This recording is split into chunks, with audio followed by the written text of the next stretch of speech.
3절까지 말씀입니다.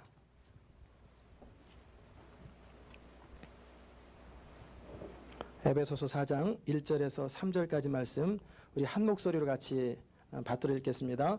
그러므로 주 안에서 갇힌 내가 너희를 권하노니 너희가 부르심을 입은 부름에 합당하게 행하여 모든 겸손과 온유로 하고 오래 참음으로 사랑 가운데서 서로 용납하고 평안에 매는 줄로 성령의 하나 되게 하신 것을 힘써 지키라. 아멘. 오늘은 에베소서 20번째입니다. 20강. 특별히 우리는 지난 몇 달 동안 1장부터 3장까지 내용들을 살펴봤어요. 바울 서신은 항상 보면은 앞부분은 교리 부분이 나오고 뒷부분은 삶에 대한 이야기가 늘 나옵니다. 왜냐하면 교리와 삶이 따로 놀지 아니하고 균형이 잡힌 그런 신앙생활을 하기 위해서 그렇게 합니다. 그리고 또 같은 비중으로 나오지만 그래도 먼저 되는 것은 교리의 말씀, 하나님의 말씀을 온전히 배운 다음에 이것이 삶에 적용되기 때문에 교리가 앞에서 먼저 나옵니다. 우리의 삶도 그래요. 우리가 어떤 사람인지를 알아야, 우리가 누구인지를 알고 우리에게 주신 하나님의 은혜가 어떤 줄 알아야 우리는 달라질 가능성이 있어요. 그러나 우리가 안다고 해서 저절로 달라지는 건 아니에요. 성화는 저절로 얻어지는 경험이 아니라 우리가 그리스도의 말씀과 함께 우리를 쳐서 복종시키는 끊임없는 애씀과 수고가 있을 때, 성령의 역사와 함께 우리가 반응할 때 성화와 거룩함이 우리에게 이루어집니다. 먼저 진리의 말씀을 알아야 합니다. 그리고 나서는 그 말씀이 내 구체적인 삶에 적용되도록 힘쓰는 거예요. 하나님 말씀을 듣고 머리로 그래 참 그렇게 살면 좋겠구나. 그러면 아무리 시간이 가도 변화가 안 됩니다. 말씀을 듣고 그 말씀을 지켜보려고 성령의 도우심을 구하고 끊임없이 트라이하고 또 실패해도 또 트라이하고 하는 과정 속에서 우리는 새롭게 되는 거예요. 우리는 에베소서 3장 그 놀라운 바울의 기도를 한 달가량 살펴봤는데 우리는 많은 것을 배웠어요. 하나님의 모든 충만하심으로 충만케 되기를 원하노라. 그를 위해서 속사람이, 성령으로 말미암아 속사람이 능력으로 강건하게 되고 믿음으로 그리스도가 우리 마음 가운데 거하게 하시고 또 사랑 가운데 뿌리가 내리고 터가 굳어지고 그런 다음에는 하나님의 모든 충만하심으로 충만케 되기 원한다 라고 하는 기도로 이 에베소서 서신이 끝났다면 참 애매할 거예요. 그러나 4장이 또 있고 5장이 있어서 얼마나 감사한지. 이제는 그러면 그 하나님의 충만하심과 하나님의 능력을 힘입어서 어떻게 살 것인가를 이제 4장부터 우리가 하나씩 배우게 되고 5장, 6장에 거쳐서 이제는 아주 더 자세한 부분, 깊은 부분까지 우리가 다루게 됩니다. 에베소 교인들을 향해서 4장에서 바울은 뭐라고 당부하냐면 부르심을 입은 부름에 합당하게 행하라. 합당이란 단어는 뭐냐면 어울리게, 매치가 되게 좀 하라. 넥타이하고 와이셔츠하고 양복이 좀 매치가 돼야 어울리듯이. 요새는 또 언밸런스가 유행이라고 뭐 불협화음이 유행이고 그렇지만 균형이 있고 조화가 이루어진 것은 참 좋은 거예요. 하나님께서 우리를 부르신 부름에 어울리게 합당하게 행하라. 그렇게 권면하고 있어요. 아무리 교리적으로 탁월할지라도 잘 알고 있다 할지라도 삶이 따르지 아니하면 하나님 나라의 장애가 됩니다. 사람들은 우리가 가지고 있는 지식이나 우리의 믿음을 바라보는 것이 아니라 뭘 바라보냐면 우리의 삶을 바라봐요. 우리가 과연 어떻게 살고 있는지, 그래 믿음이 좋고 잘 훈련받았다면서 그러면 가정에서 어떻게 하는지, 또 직장에서 어떻게 하는지, 삶의 자리 가운데 어떻게 하는지를 보고 있어요. 우리의 삶을 바라보면서 우리는 삶으로 편지를 쓰는 거예요. 그리고 그들이 주님께로 돌아오게 되지요. 마음만 순수하면 되죠. 마음이 있으면 되죠. 그러나 마음이 있으면 저절로 행동도 하게 돼 있어요. 그렇기 때문에 사람들을 하나님 나라로 확장하는 데 있어서는 우리가 믿음 안에서 충만하면서 동시에 삶이 따라야 합니다. 그러기 위해서는 우리 삶도 갖춰져야 돼요. 우리는 어떤 사람들입니까? 부르심을 입은 사람들이에요. 여러분들은 하나님에 의해서 컬링 받은 사람들, 부르심을 받은 사람들이에요. 하나님이 우리를 부르지 않으면 우리는 하나님의 사람이 될 수 있는 방법이 없어요. 로마서 3장에 있는 대로 우리는 아무도 스스로 하나님을 찾는 자도 없고 깨닫는 자도 없고 발견하는 자도 없고 나아가는 자도 없어요. 스스로 자기 자신을 회개하고 통회하고 자복하고 그냥 내가 잘못한 것 같다 그건 되는데 정말 성령 안에서 통회하고 자복하는 것은 우리 힘으로 안 되는 거예요. 하나님께서 애통하고 회개할 마음을 주셔야 그렇게 회개하게 되고 주님께 돌아오게 되는 거예요. 그 부르심에는 두 가지 부르심이 있는데 첫 번째는 일반적인 부르심이에요. 그건 누구에게나 불러요. 주 예수를 믿으라 그러면 너와 내 집이 구원 얻으리라. 모든 사람에게 전해지는 복음. 그러나 그 부르심 가운데 칼빈은 효력 있는 부르심이라고 하는 단어를 썼어요. 특별하게 어떤 사람들을 부르세요. 선교사라 목사라 부르시는 그런 부름 말고 그리스도를 믿도록 성령 안에서 부르시는 사람이 있어요. 말씀이 선포되면 이것은 생명의 씨앗입니다. 그런데 그 말씀이 우리 삶 가운데 다가오고 적용되려면 성령의 효력 있는 역사가 있어야 돼요. 성령의 역사가 없으면 야, 참 좋은 얘기다. 거기까지예요. 그러나 성령이 역사하면 그 말씀이 내 가슴속을 치면서 나를 바꾸고 변화시키는 놀라운 능력이 나타나요.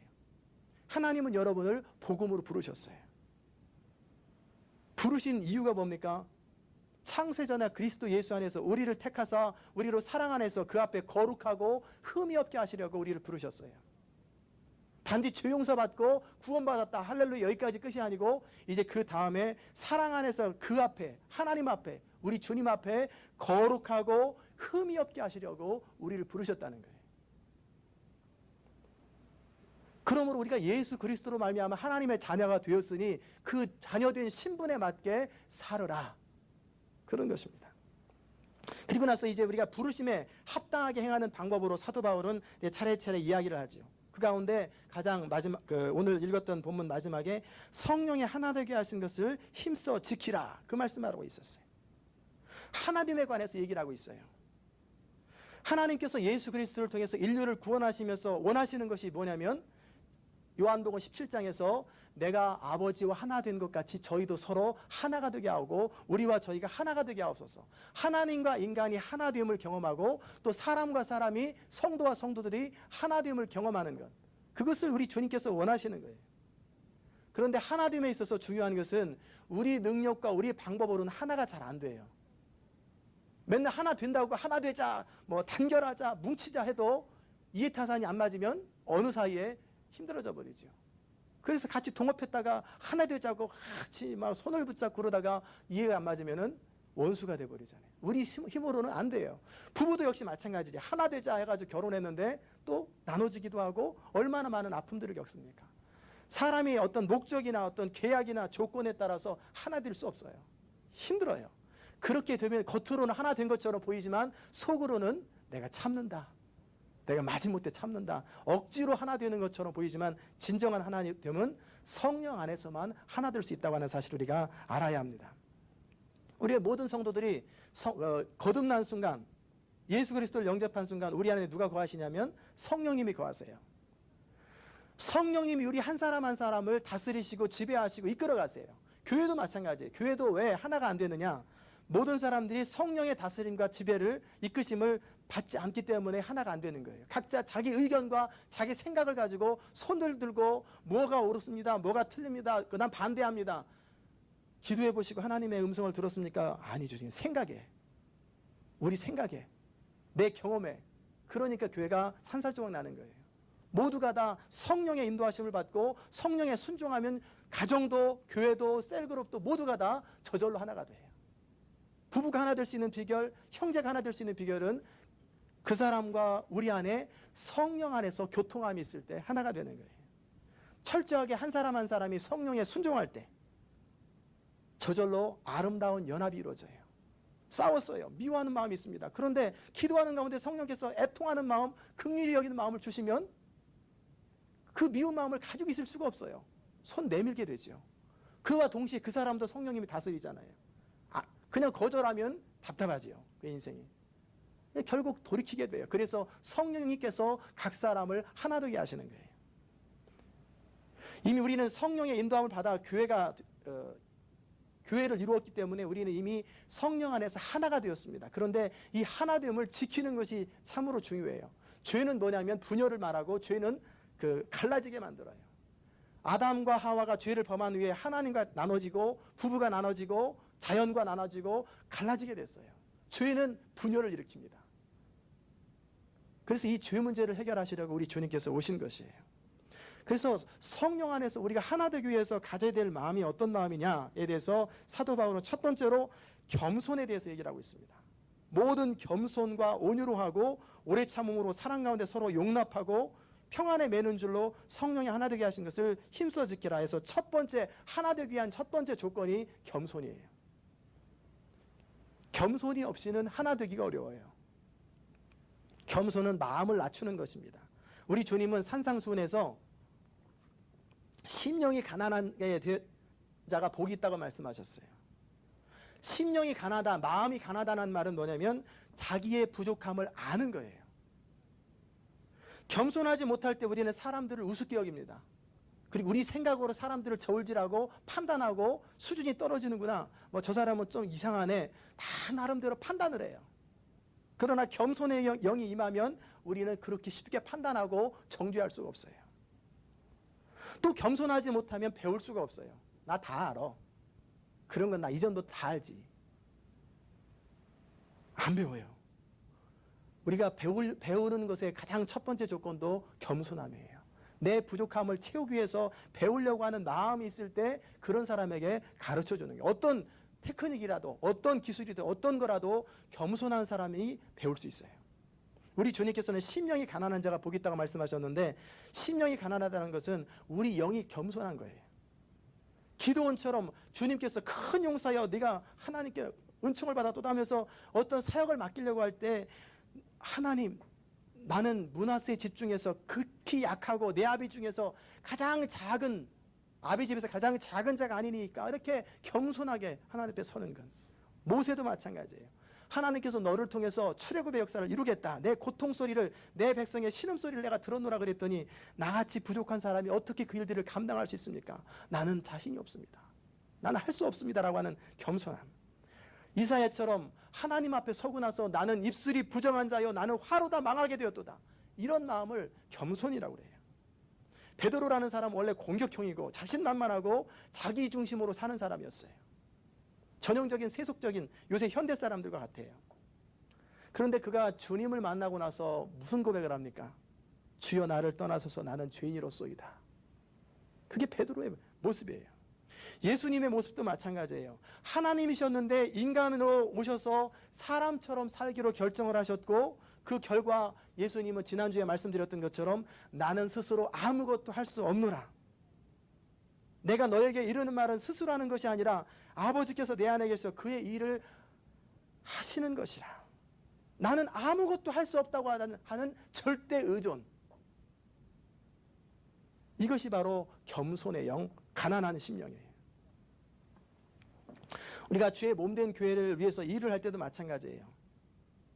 아무리 능력이 탁월하고 뛰어난 사람이라 할지라도 하나님의 일은 세상의 이런 일과 틀려요. 그럼 배우면 돼요. 테크닉이 좋으면 돼요. 그러나 주의 일은 생명을 살리는 일이기 때문에 창조적인 일이기 때문에 사람의 힘으로는 할 수 있는 게 아니에요. 아무리 탁월한 얘기를 해도 되는 게 아니에요. 변하지 않아요. 그러므로 기도하지 아니하고 하나님의 도움을 요청하지 아니하고 하나님을 의지하지 아니하고 우리가 어떤 일을 감당하려고 한다면 도무지 이룰 수가 없는 거예요.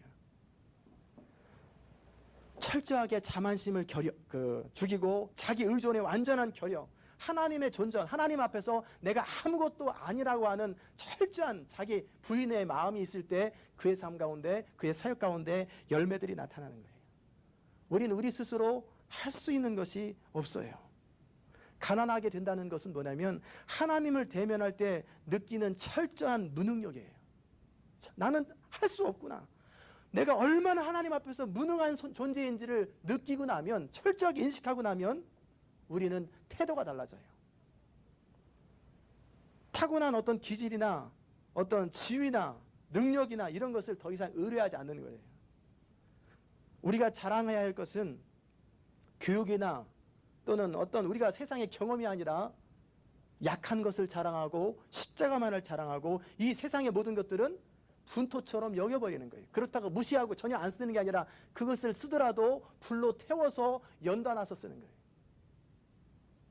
기독교는 타고난 개성이나 지능이나 어떤 특수한 능력이나 재능 이런 것들을 신뢰해서는 안 됩니다.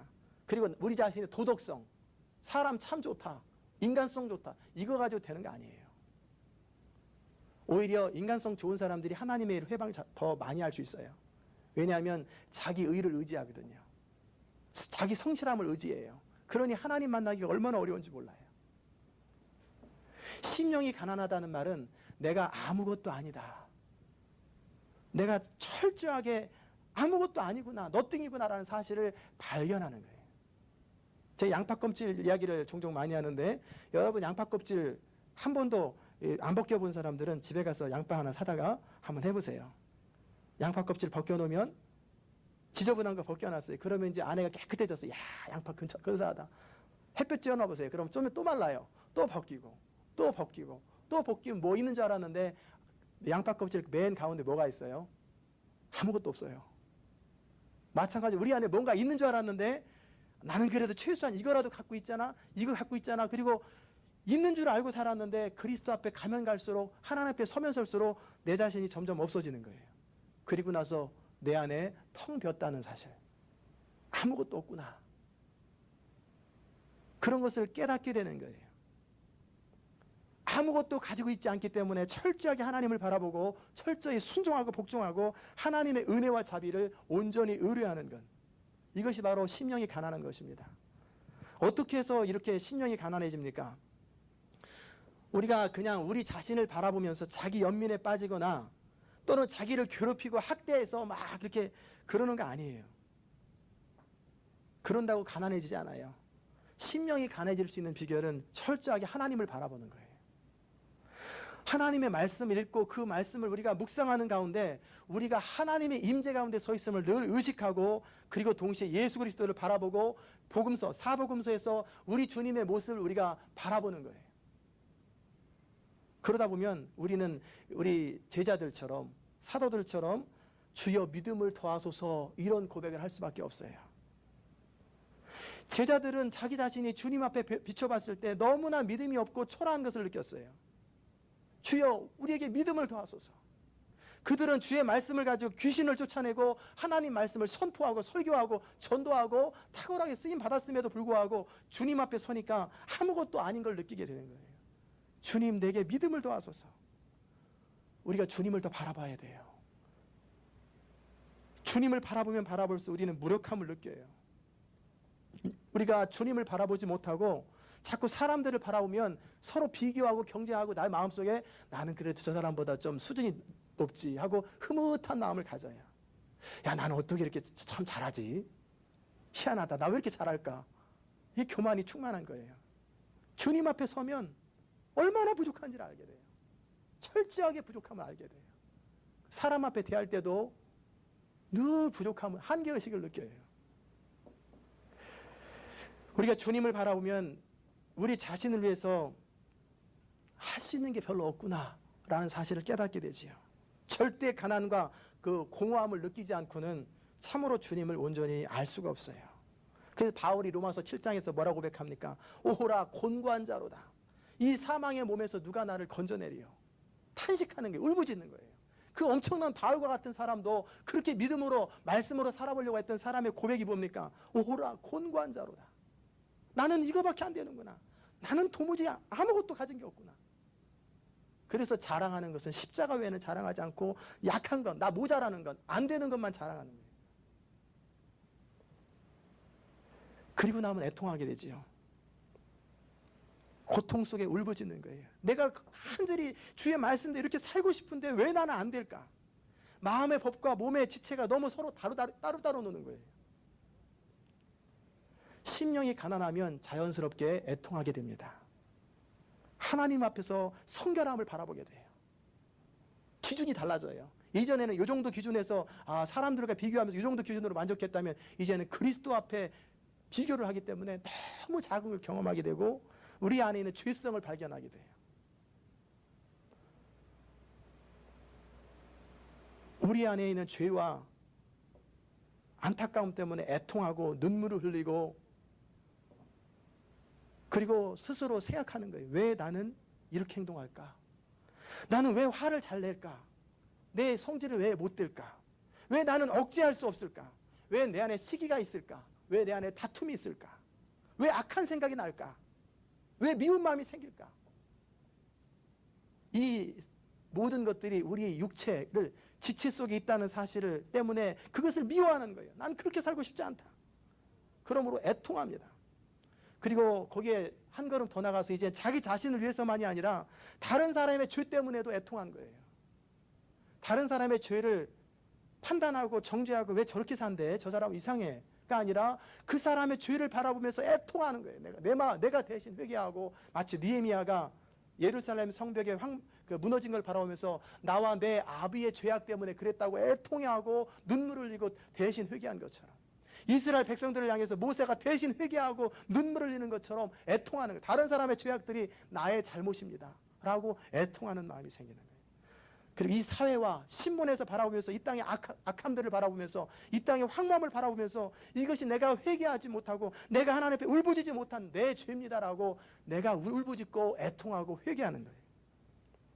이 세상의 도덕적인 타락과 혼란을 보면서 하나님은 뭐 하시는 거야? 저 사람들 다 멸망시켜야지.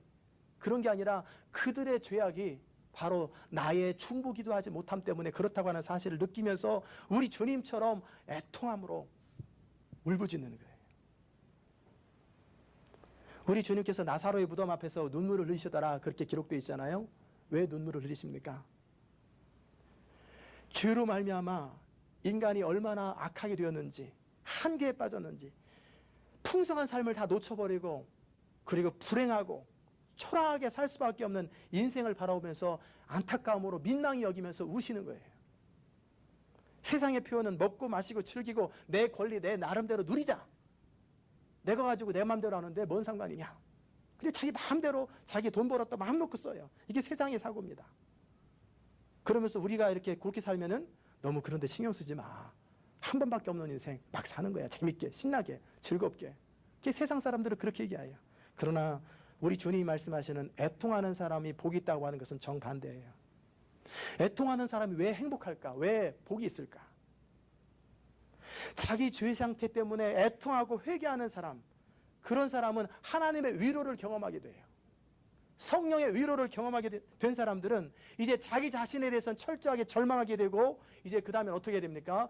구세주를 만나게 돼요. 자기 죄 속에 한계를 느끼고 울부짖어 본 사람들은 주님의 위로를 바라보면서 이런 나를 위해서 십자가에 예수님이 돌아가실 수밖에 없었구나. 나는 다른 어떤 악한 사람들을 위해서 그런 줄 알았는데 바로 나 같은 죄인 때문에 주님이 돌아가셨구나 하고 주님의 십자가에 대해서 감격하게 되는 거예요. 그게 바로 애통함이 주는 축복이에요. 자기 자신에 대해서 철저하게 절망해 본 사람, 울부짖어 본 사람만이 십자가의 감격이 뭔 줄을 깨닫게 돼요. 그리고 나 같은 죄인 살리신 그 은혜 놀라와 그저 감사하고 그저 감격하고 그저 몸둘 바를 모르는 거예요. 그렇게 우리가 애통하게 되면 주님의 위로를 경험하게 되고 우리 심령이 즐거워집니다. 기쁨이 충만해져요. 그리고 성령께서는 우리의 온전한 만족의 대상이 다른 어떤 세상이 아니라 내 자신이 아니라 세상과 나는 간 것 없고 구속한 주만 보이도다. 예수 그리스도로 말미암아 온전한 만족을 경험하게 돼요. 그리고 이런 예수님의 죽으심이 바로 나 때문에 그랬구나. 우리가 사순절을 맞이하면서 우리는 그냥 의례적으로 사순절 별 생각 없이 지낼 수 있어요. 그러나 우리가 정말 심령이 가난하고 애통하면 이 사순절이 내 죄 때문에 예수님이 그렇게 아픔을 겪었고 모독을 당했구나 라는 사실을 뼈저리게 느끼고 회개하고 자복하게 되는 거예요. 처음에는 이것 때문에 내 속에 있는 죄성 때문에 낙심하고 애통하지만 그러나 그것이 성령 안에서 그리스도를 만나게 돼요. 그리고 그리스도를 만남과 동시에 주님의 위로와 평강과 행복이 경험되고 그리고 참 감격스럽게 심령이 바뀌어요.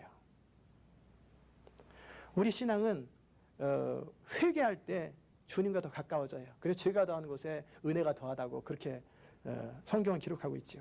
제가 최근에 회개하는 것이 무엇인지에 대해서 우리 아들을 통해서 좀 깨달은 것이 하나 있어요.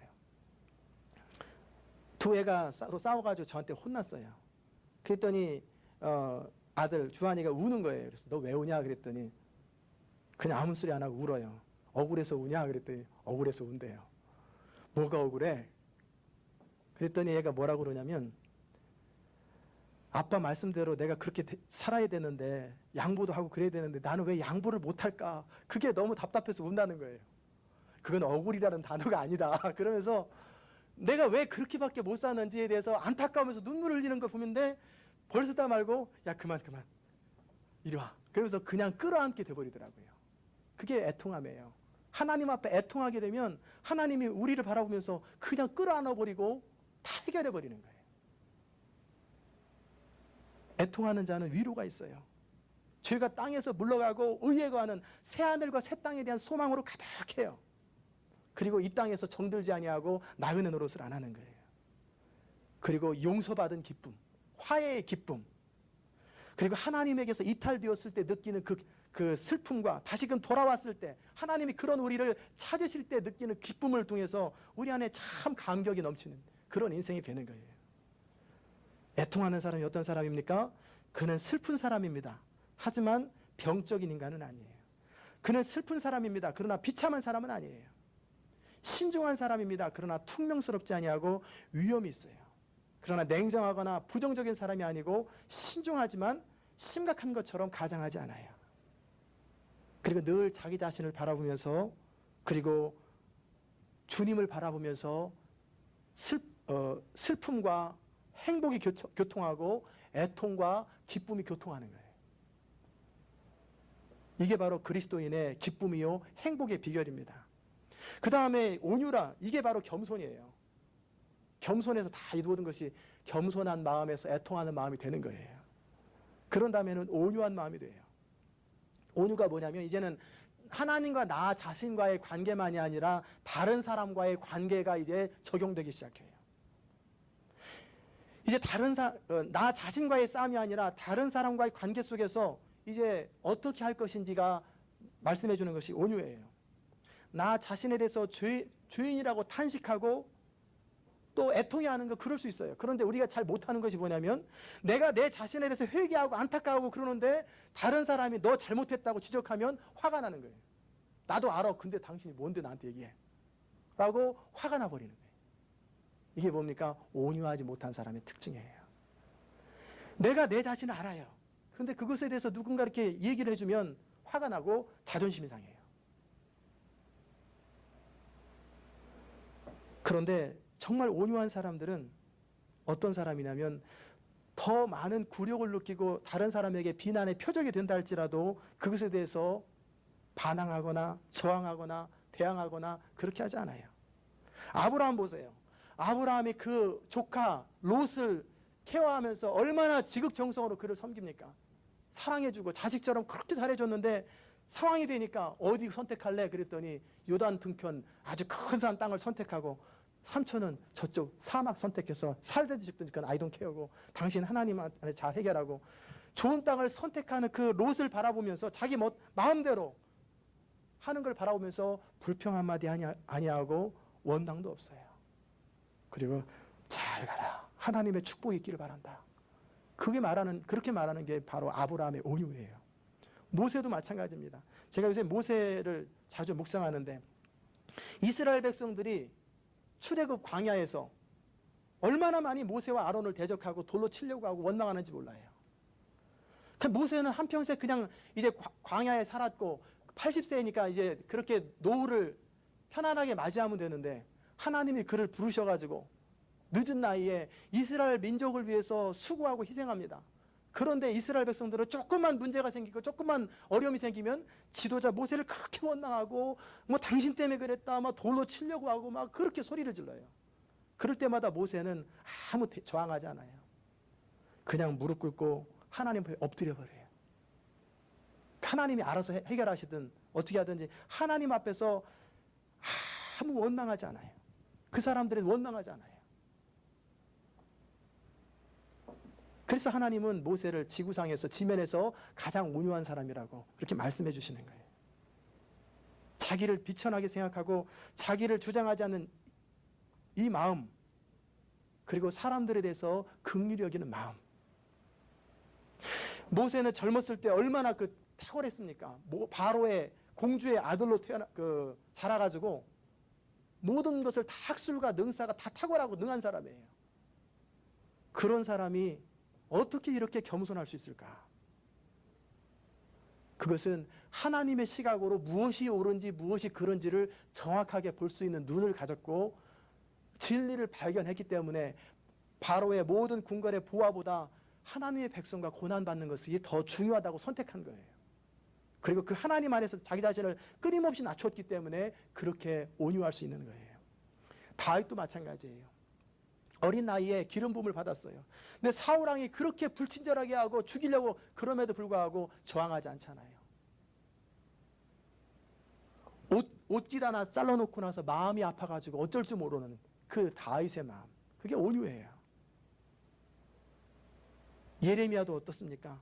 예레미야의 미션은 뭐냐면 이스라엘 백성들한테 가서 전하라는 거예요. 너네들은 죄가 많아서 바벨론 포로 종살이 할 거다. 한참 부강하게 잘 사는데 너희들은 바벨론 포로 종살이 할 거니 그런 줄 알고 회개하라. 그거 전하는 거예요.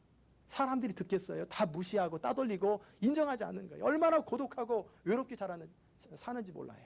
조롱받고. 그러나 아무 소리 안 해요. 사람들 향해서.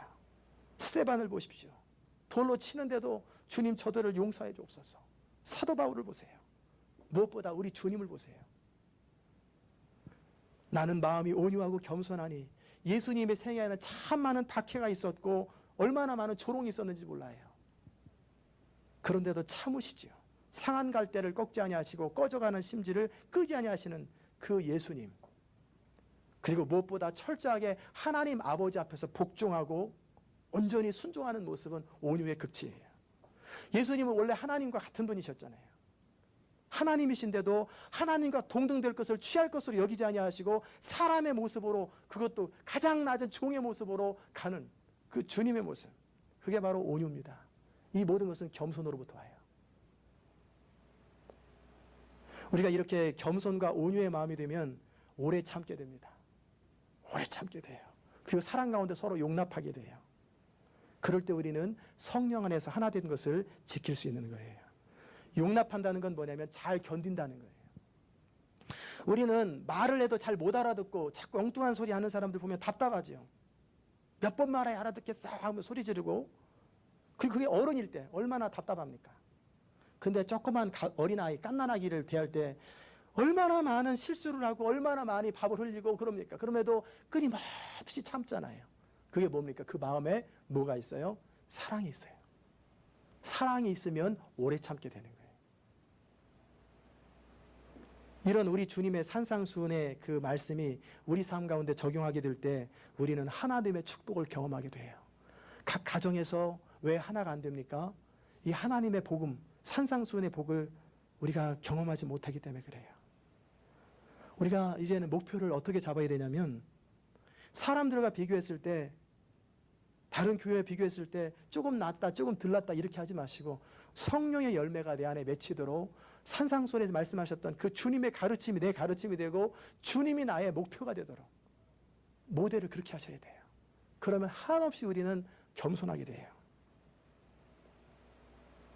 그리고 성령님께 부탁하기를, 날마다 기도하기를, 성령의 열매, 사랑과 희락과 화평과 오래 참음과 자비와 양성과 충성과 온유와 절제, 이런 성령의 열매들이 맺히게 해달라고 날마다 끊임없이 기도하는 거예요. 이것은 우리가 맺고 싶다고 해서 맺어지는 게 아니에요. 우리가 결단하고 노력한다고 되는 거 아니에요. 하나님 앞에 애통하는 마음을 가지고 하나님 앞에서 말씀을 늘 묵상하고 주님을 묵상하는 가운데 우리 부족함을 깨닫게 되고, 우리가 그걸 통해서 애통하기 때문에 주님 나를 불쌍히 여기시고 주의 마음을 갖게 하옵소서, 주님 나를 긍휼히 여겨달라고 애통히 여기고 안타까이 여기고 자기 자신을 바라보면서 죄로 통회하고 죄를 뿌리는 것처럼 주님 나를 불쌍히 여겨달라고 땅바닥에 바닥바닥 엎드려서 울부짖을 때 하나님께서 우리 마음에 위로를 허락하시고 온유의 마음을 허락하시고 이 성령의 열매들이 우리 가운데 맺히는 거예요. 오늘은 사순절이 시작되는 애쉬 웬즈데이입니다. 예수님의 고난을 묵상하면서 보내는 사순절의 첫날이에요. 제수일이라는 뜻은 구약시대 때 이스라엘 백성들이 슬픔이나 고통이나 아픔이 있을 적에 머리에 재를 뿌리는 거예요. 그리고 울부짖고 옷을 찢고 슬픔을 표현하는 것처럼 우리 주님의 고난을 묵상하는 기간이 사순절입니다. 이 기간 동안에 우리가 하나 되게 하소서라고 하는 주제로 하나님 말씀을 살펴보고 또 기도함으로 나갈 거예요. 하나님의 비결이 어디에 있습니까? 성령께서 우리의 마음을 다스리고 주장하시는 것. 그래서 우리가 가난한 심령이 되고 애통하는 심령이 되고 그래서 온유한 심령이 되는 것. 그러면 하나됨은 저절로 이루어집니다. 여러분의 각 가정에서, 셀그룹 안에서, 교회 안에서 하나됨의 축복을 풍성하게 누리시기를 주의 이름으로 축원합니다. 기도하십시다. 하나님 아버지 은혜를 진심으로 감사합니다. 하나님 오늘도 에베소서의 말씀을 통해서 우리가 어떻게 하나됨을 유지할 수 있는지를 보게 하시니 감사합니다. 우리가 결단하고 우리가 하나 되기 위해서 목적을 하고 계약을 한다고 되는 것이 아니고 성령께서 하나 되게 하실 때 하나됨을 우리가 살펴보았습니다. 하나님 매 순간순간 성령과 밀접하게 연결되어서 성령의 이끄심에 순종하게 하시고 늘 성령의 이끄심을 따라서 자신을 쳐서 복종하는 그런 겸손의 심령을 우리 가운데 허락하여 주옵소서. 마음이 갓난하고 그리하면 우리 부족을 알고 주님 앞에서 우리가 얼마나 초라한 존재, 얼마나 작은 존재예요. 우리가 얼마나 답답하고 안타까운 존재인지를 깨닫고 이런 나를 위해서 돌아가신 그 주님에 대해서 애통해야 하고 감격하는 마음이 들 때 우리 안에 위로와 소망이 넘치고 그리고 다른 사람들을 볼 때 온유하게 오래 참을 수 있음을 바라봅니다. 하나님 이제 이 사순절 기간 동안에 우리 자신을 돌아볼 수 있게 해주시고 다른 사람들을 돌아보지 아니하고 다른 사람들을 바라보면서 판단하고 정죄하지 아니하고 우리 자신을 돌아보면서 우리의 부족함을 깨닫고 애통하는 시간이 되게 하시고 그리함으로 서로가 서로를 용납하고 그리고 오래 참고 평안에 매는 줄로 성령이 하나 되게 하신 것을 힘써 지키는 복된 사순절 기간이 될 수 있도록 은총 베풀어 주옵소서. 감사드리며 예수 그리스도의 귀하신 이름으로 기도드리옵나이다. 아멘. 우리 찬송 우리 같이 하나 부르십시다. 347장 우리 찬송하십시다. 이 찬송을 여러분이 사순절 기간 동안에 수시로 부르셨으면 좋겠어요. 347장.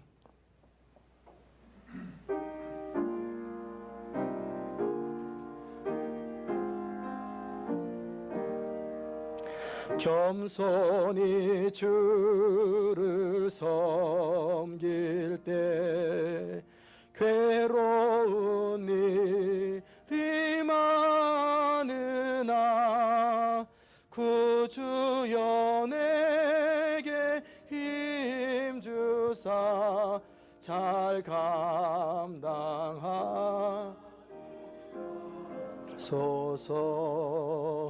인자한 말을 가지고 사람을 강화시키며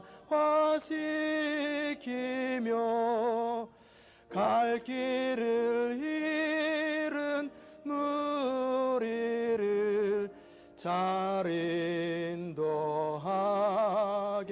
하소서.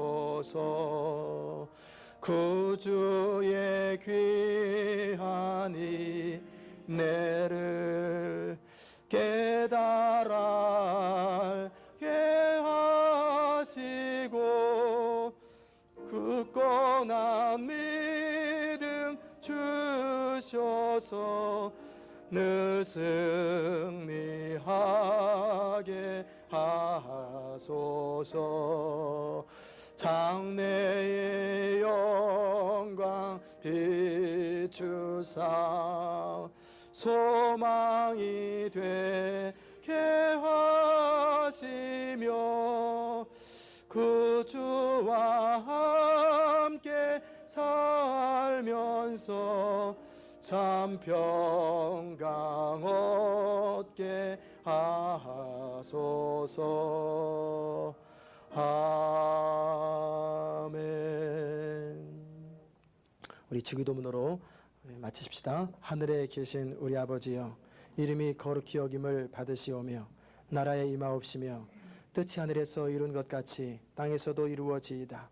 오늘날 우리에게 일용할 양식을 주옵시고 우리가 우리에게 죄 지은 자를 사하여 준 것 같이 우리 죄를 사하여 주옵시고 우리를 시험에 들게 하지 마옵시고 다만 악에서 구하옵소서. 대개 나라와 권세와 영광이 아버지께 영원히 있사옵나이다. 아멘. 우리 옆에